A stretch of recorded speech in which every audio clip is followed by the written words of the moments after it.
सोमवारी शहरातील आशीर्वाद मंगल कार्यालय येथे जालना लोकसभा मतदारसंघासाठी काँग्रेसने जाहीर केलेले उमेदवार डॉक्टर कल्याण काळे यांनी पैठण शहर व आपेगाव गटातील पदाधिकाऱ्यांची आढावा बैठक घेतली।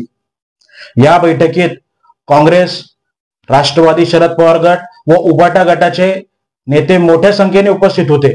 मात्र या बैठकीत कार्यकर्त्यांची, पदाधिकाऱ्यांची अपेक्षित अशी गर्दी झाली नाही। परिणामी या बैठकीत कार्यकर्ते, पदाधिकाऱ्यांपेक्षा नेत्यांचीच मोठी गर्दी दिसत होती। या बैठकीत जे स्थानिक नेते आहेत त्यांनी पदाधिकाऱ्यांना मार्गदर्शन करणे अपेक्षित होते। मात्र जे स्थानिक नेते होते त्यांनी या बैठकीत कार्यकर्त्यांना मार्गदर्शन न करता एकमेकाच्या विरोधात, जसं हिंदीत म्हणतात ना, भडास काढली, तशी एकमेकाच्या विरोधात भडास काढली।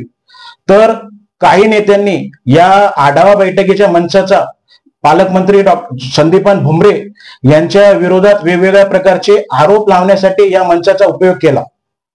तर मी मोठा नेता आहे आणि माझे नाव बॅनरवर का छापले नाही, निमंत्रण पत्रिकेत का छापले नाही, म्हणून एका नेत्याने जाहीर नाराजी व्यक्त केली।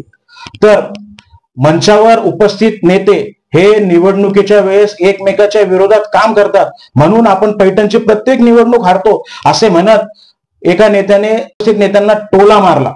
तर कहर म्हणजे या आढावा बैठकीत स्वतःला अति ज्येष्ठ समजणाऱ्या एका नेत्याने स्वतःची तुलना श्रीकृष्णाशी करून टाकली। ज्यांना कोणाला अर्जुन व्हायचे त्यांनी अर्जुन व्हावे असे सांगून टाकले। शेवटी डॉक्टर कल्याण काळे यांनी समजून घ्या असे सांगत या बैठकीत सारवासारव केली। प्रतिष्ठान वार्तासाठी चंदन लक्कडार, पैठण।